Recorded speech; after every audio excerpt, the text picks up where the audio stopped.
Good evening, ladies and gentlemen. This is International Master Benny Chang, and I'm going to be doing a commentary today with Shredded here, who is, well, I guess you probably know who he is now, but at this point. But anyway, he is playing against chrisgu. chrisgu. Who's this guy?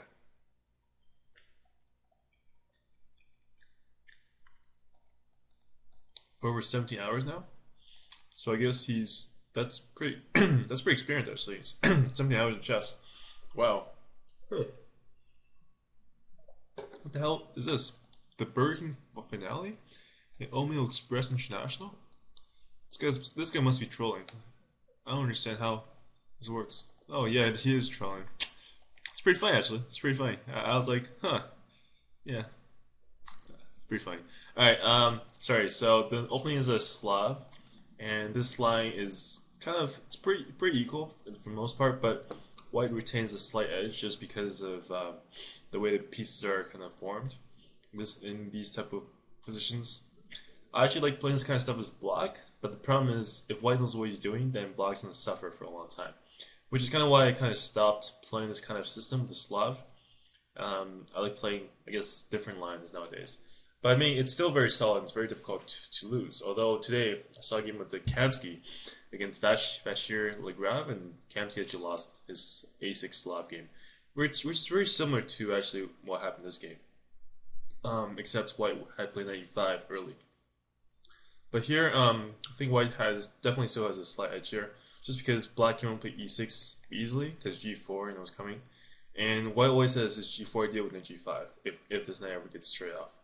So I think one thing that White should definitely go for is he should try to stop, like, I guess, try to stop Black from opening up the position too much. Although actually, I don't know if that's actually such a good idea for Black. I think White actually wants him to open up, so maybe White can just wait. Something like bishop d3 here or something, or maybe I don't know, rook u1, bishop f1. I mean, he just has to wait for Black to do something, yeah, why doesn't he do anything at this point? I mean, I don't know if he should have taken that guy so early. I think that she could have actually waited and not done anything like that. But the problem is it's actually difficult to find a plan for White because White really has to wait for Black to open this up in order to have anything happen, because he can't really fix this. This always happens. Yeah. Okay, so knight h4 is a interesting idea. I don't know why he didn't just go knight h4 before doing takes on d5. Because he always has a take on d5 move, and I don't think it's really that big a deal. I guess he didn't want Black to play e6, but he can't really play e6 in those lines. So I guess the whole point of this move is force the bishop back. Then he's probably going to play bishop d3. So idea is he's going to take on e4 and play d5. It's pretty simple. I think that f5 is pretty essential. You got to stop that idea. f5 is probably key here. Interesting idea is g5. g5, knight f3, and then h6. That's definitely an option, just to give this bishop like a room to move on f5 again and just go bishop g6. I think g5, knight f3, and h6 seems actually kind of logical here, because he can't win to e4 because of pawn takes. And then d5, I mean, he can play d5, but it's very risky. I think that he can just take on h3 and take on h4. So it's very risky for White to take on e4 and go d5. And I mean, it's very double-edged. But I really think that Black should go g5 here, trying to at least get some kind of counterplay going on here. Because there's no point playing f5, because I mean, I guess you could play f5, but I mean, I don't really like the idea of f5. I like Black really needs to make something happen. Maybe bishop f5, h6, e6, that kind of stuff. Because White has a much easier task now. Pretty much his idea is going to be taking on e4 and knight g5. Well, not anymore, but he always has that plan, and White has very easy play here, because Black essentially has to play e5, right? But the thing is, he can't really, that was what I was gonna say. He can't really control c5 because of the pawn e7, which is just dropped. That was kind of, I mean, I don't know. I mean, that now it seems like Black has pretty much fight for a draw here at this point. I mean, he's trying to play for b5 and force his knight back so he can get his rook in the c file, but even so, this bishop in d3 is kind of controlling all the squares, which is c2. c2 is actually probably the key square here. So as long as white controls c2, he's fine. b4 is actually a good move here. b4, knight c5, if he ever goes b5. So let's see how Shred is able to, I guess, convert this, because this should be not too difficult, just because of the extra space he gains on the queen side, and just the fact that this pawn e7 was actually pretty useful, because now, like, it's a clear pawn loss. There's nothing Black knew about. There's no play for him, essentially. And did he resign? That was fast. Wow, that was fast. I was talking about you converting it. I mean, Shred played really well there for the most part. I figured. The only idea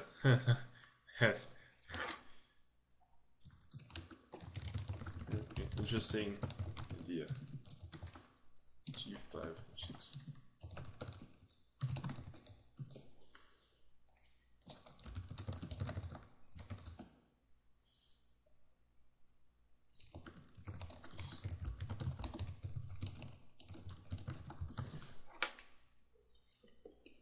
Yeah, so I guess I'm gonna follow in another one of those games. Oh, little peasant got the win. The little peasant. Who did he keep moving? Yeah, it's pretty fine. Alright, so let's watch another game here. This should be pretty fun. Masquerita is some IM. Alright, just waiting for Shred to make a move here. Is he gonna send me a message? He might send me a message here. I'm not sure. But, what's going on here? So Shred, oh, okay, there we go. Congratulations. Alright, let's take a look at what his opening is going to be. Of course, it's going to be French. So, I think actually Shred plays pretty good French, from what I can tell. I think his favorite ideas can be like take c3 and play b6. Or just b6 immediately, because I think, yeah, just a6, a3 takes, bishop takes, and bishop a6. So queen g4, I think knight g5, knight g6, h4, h5, queen g3. Probably bishop a6 here, I would say, just to, or maybe queen d7. I'm not exactly sure which one's more accurate, but yeah, I guess bishop a6 is pretty accurate here. And I'm not exactly sure what Black does here in these cases, but I'm sure Black knows what he's doing for the most part, because I'm just not a French player, so I can't really, it's really hard for me to commentate on exactly what they should do. But maybe he could have done bishop e7 actually. Bishop e7 just target the h4 pawn, because it doesn't seem like white can actually stop that except by playing bishop g5, which I guess kind of stops that. Okay, so I don't know if c5 can be played in these positions. I think it might be too loose, but I mean, maybe knight c6 and just castle queenside, because it doesn't really seem that like too much could happen here, except knight 4, which is fairly strong actually. So I guess knight 6 cannot be played in this moment. So yeah, white seems to have a very playable position. He has some like tricks and traps here. Maybe the only thing Black could have done is gone bishop e7 early on to kind of force a bishop g5 here, and then go bishop a6. But that kind of takes away the point of this idea, which is to exchange out the bishops and keep the good knights versus the bad bishop on d2.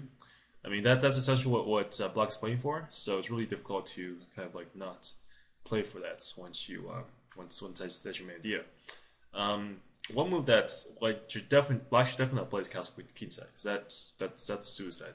I mean, knight f4, takes, and then g4, and yeah, Black's gonna get made. I'm pretty sure Black's gonna get made. But the thing is, yeah, it's hard to find moves here actually for Black here. Which takes, and what can you do here? Can you take again? I mean, I don't know. Maybe problem is knight 6 is knight 4. That's just really annoying. And if he can stop that somehow, then that'd be fine. But yeah, that was a move I was thinking about actually. Rook h7, because you gotta protect the g7 pawns in any case, right? And now knight 4 is not as strong, although he can still knight 4 here, which I guess he can take this guy, takes on g6. And his rook's not here anymore, so he doesn't take this guy. Yep, take here. If he takes on g6, he just moves back.